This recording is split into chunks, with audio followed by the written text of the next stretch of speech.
Hai guys, Assalamualaikum warahmatullahi wabarakatuh dan salam sejahtera. Bertemu lagi kita dalam Afi Project. Terima kasih kepada korang yang sudah klik video ini. Alright guys, so dalam video kali ini kita nak tengok mengenai 7 rekaan Proton yang terbaik dalam sejarah automotif negara. 7 model ataupun 7 jentera yang dilistkan dalam video ini merangkumi kegunaannya dalam memenuhi keperluan pengguna serta legasi yang ditinggalkan dalam perkembangan industri automotif nasional. Antara 7 dalam list ini terdapat beberapa model ataupun beberapa jentera yang diilhamkan oleh anak tempatan tanpa melalui mana-mana platform. Sebelum kita pergi lebih lagi mengenai 7 reka bentuk body ini, dalam video ini saya tidak akan tekankan mengenai enjin yang digunakan pada 7 kereta ini. Sebaliknya kita akan tengok hanya reka bentuk body sahaja. Tanpa bercakap banyak lagi, jom kita mulakan. Pertama, Proton Saga generasi pertama. Saga permulaan ini untuk industri automotif negara mula dikenali dunia pada tahun 1985. Platform asal Proton Saga generasi pertama ini diambil daripada Mitsubishi Oriole, tetapi ianya telah diubah daripada segi luaran serta dalaman. Dari sinilah nama Malaysia mula dikenali sebagai pembuat kereta walaupun hanya dengan gabungan daripada Mitsubishi. Saya boleh katakan yang menarik tentang Proton Saga generasi pertama ini adalah mengenai bumper depan dan belakang yang diperbuat daripada besi 100%. Ia dibina untuk lebih tahan lasak mengelakkan daripada berlaku kemalangan kecil. Bagi yang lahir tahun 80-an 90-an, mereka akan tahu nilai sebuah Proton Saga untuk keluarga kecil pada masa itu.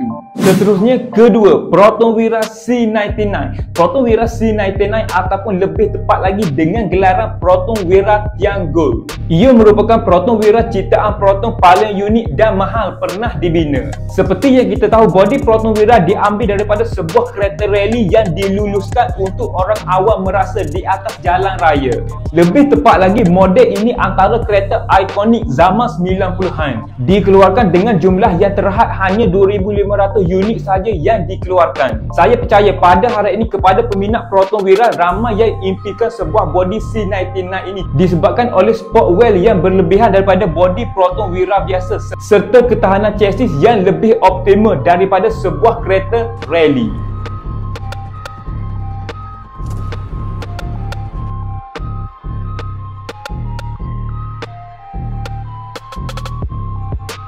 Ketiga, Proton Satria Neo Lotus Racing dan Neo Atri.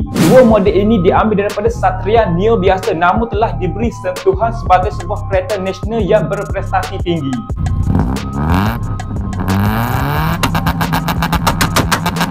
Ia mula diperkenalkan pada tahun 2010 dan tahun 2011. Banyak ciri-ciri performa yang diterapkan pada dua jentera ini, terutamanya Proton Satria Neo Lotus Racing. Siapa yang belum tahu lagi mengenai sejarah dua model ini, korang boleh klik link dekat bawah. Saya percaya pada hari ini untuk memiliki dua jentera ini, terutamanya Proton Satria Neo Lotus Racing, tidaklah begitu murah sebagai sebuah kereta nasional. Sebelum saya terlupa, body Proton Satria Neo ini pernah memenangi anugerah Malaysia Good Design oleh MRM, iaitu Majlis Reka Bentuk Malaysia pada tahun 2007. Keempat, Proton Satria GTI. Sebut saja tentang Proton Satria GTI 1.8 liter ini, seramai yang akan suka tentang kereta sport Proton awal tahun 2000 ini. Tambahan pula, harga Proton Satria GTI pada hari ini semakin meningkat naik. Proton Satria GTI mula diperkenalkan pada tahun 1998 sehinggalah tahun 2005. Macam yang kita tahu, Proton Satria GTI mendapat sentuhan handling daripada Lotus dan ia menjadikan kereta Malaysia pertama yang memegang logo Lotus. Siapa dekat sini pernah memiliki Proton Satria GTI yang original? Cuba korang komen dekat bawah, ataupun korang berkeinginan pada hari ini ingin memiliki Proton Satria GTI 1.8 liter.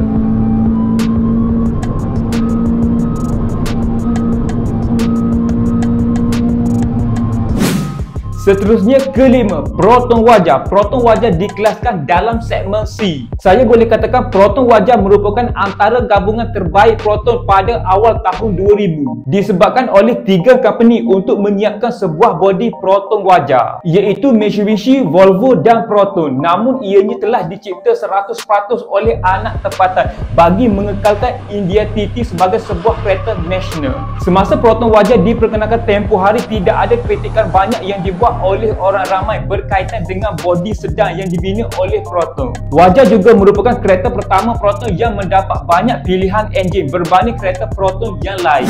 Seterusnya ke-6, Proton Persona CM. Persona CM dibina bagi mengganti Proton Gen 2 yang sebelum itu. Namun telah diubah kepada versi sedan. Ia mula diperkenalkan pada tahun 2007 sehinggalah tahun 2010. Persona CM merupakan model yang telah diperbaharui balik oleh Proton, yang mana sebelum ini ada masalah pada Proton Gen 2. Bagi Proton Persona CM, ianya tidak ada masalah lagi yang hangat diperkatakan. Sebab itulah ianya masih lagi digunakan sampailah ke hari ini sebagai sebuah kereta praktikal untuk keluarga.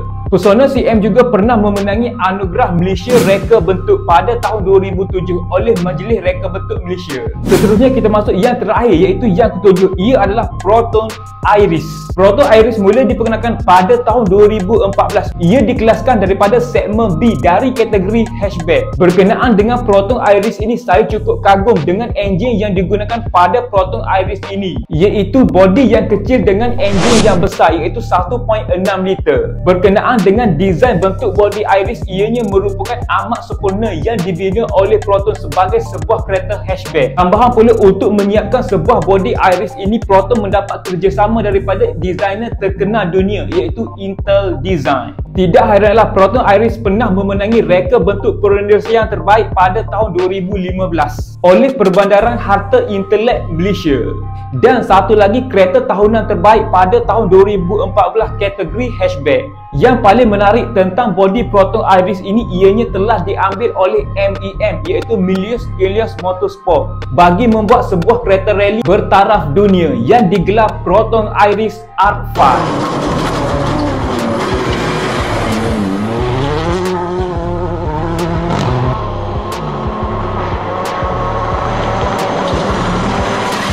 Alright guys, so itu adalah 7 kereta yang pernah membanggakan negara kita di mata dunia. Sebenarnya bukan ini saja, ada beberapa lagi unit lain. Nanti saya akan buat satu lagi video, itu untuk episod yang seterusnya.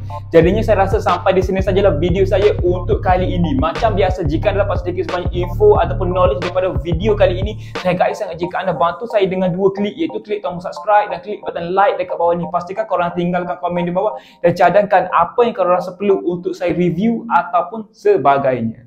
Terima kasih.